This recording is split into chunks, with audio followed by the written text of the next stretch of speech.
জুলাই আগস্টের গণ অভ্যুত্থানে আওয়ামী লীগ সরকারের পতনের পর পুলিশ বাহিনী সংস্কার সহ তাদের পোশাক পরিবর্তনের দাবি উঠেছিল।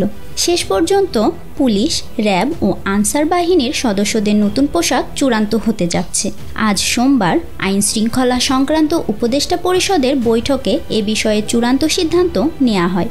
জানা গেছে, বৈঠকে আয়রন, রয়্যাল ব্লু, ডিপ খাকি, ডিপ ব্লু, জলপাই সহ কয়েকটি রঙের পোশাকের মডেল উপস্থাপন করা হয়। সেখান থেকে আইন শৃঙ্খলা সংক্রান্ত উপদেষ্টা পরিষদের বৈঠকে 3 বাহিনীর জন্য আলাদা আলাদা রঙের পোশাক চূড়ান্ত করা হয়। বৈঠকের সিদ্ধান্ত অনুযায়ী পুলিশের পোশাকের রং হচ্ছে আয়রন, র্যাবের পোশাক হচ্ছে জলপাই বা অলিভ রঙের এবং আনসারের পোশাকের রং হচ্ছে গোল্ডেন হুইট। পোশাক পরিবর্তনের কারণ হিসেবে স্বরাষ্ট্র উপদেষ্টা লেফটেন্যান্ট জেনারেল অবসরপ্রাপ্ত মোহাম্মদ জাহাঙ্গীর আলম চৌধুরী বলেন, এসব সদস্যদের মন মানসিকতার পরিবর্তন করতেই পোশাকের পরিবর্তন করা হচ্ছে। মনোবল বৃদ্ধি ও দুর্নীতি রোধ সহ নানান বিষয়কে গুরুত্ব দেয়া হয়েছে। পোশাকের সাথে সাথে সবকিছু মন মানসিকতা সবকিছুর পরিবর্তন। পোশাকের সিদ্ধান্তটা হয়ে গেছে, আমরা পুলিশের জন্য, র্যাবের জন্য এবং আনসারের জন্য 3টা সিলেক্ট করা হয়েছে। পোশাকের সাথে সাথে সবকিছু মন মানসিকতা সবকিছুর পরিবর্তন।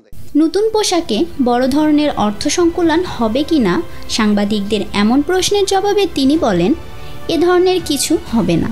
নিয়মিত এসব বাহিনীর সদস্যদের নতুন পোশাক তৈরি হচ্ছে। সে ধারাবাহিকতায় ধীরে ধীরে পরিবর্তিত পোশাক তৈরি হবে। এটার জন্য বাড়তি অর্থের খুব একটা দরকার হবে না। এর আগে 11ই আগস্ট পুলিশের ইউনিফর্ম ও লোগো পরিবর্তন করা হবে বলে জানিয়েছিলেন অন্তর্বর্তী সরকারের সাবেক স্বরাষ্ট্র উপদেষ্টা ব্রিগেডিয়ার জেনারেল অবসরপ্রাপ্ত এম সাখাওয়াত হোসেন। তিনি বলেছিলেন, পুলিশের ইউনিফর্ম, লোগো সব পরিবর্তন করা হবে। অনেকের মন ভেঙে গেছে। এই ইউনিফর্ম পরে পুলিশ আর কাজ করতে চাইছে না। খুব দ্রুতই তা পরিবর্তন করা হবে। এসব বিষয়ে মন্ত্রিসভার বৈঠকে আলোচনার পর সিদ্ধান্ত নেওয়া হবে। তিনি আরও বলেন, পুলিশ কমিশন হওয়া উচিত। সেই কমিশনের অধীনে পুলিশ পরিচালিত হবে। তারা কোনো রাজনৈতিক দলের অধীনে থাকবে না। পুলিশকে যেন রাজনৈতিকভাবে ব্যবহার না করা হয় সেটা নিশ্চিত করতে হবে। পরে 12ই আগস্ট পুলিশের ইউনিফর্ম ও লোগো পরিবর্তনের বিষয়ে একটি কমিটি গঠন করা হয়। 10 সদস্যের কমিটিকে 7 কর্মদিবসের মধ্যে প্রতিবেদন দাখিল করতে বলা হয়। এদিকে পুলিশের লোগো পরিবর্তনের প্রক্রিয়া অনেকটা এগিয়েছে। নতুন লোগো নির্ধারণ করা শেষ। এছাড়া পুলিশের নির্ধারিত নতুন লোগো পাঠানো হয়েছে মন্ত্রণালয়ে।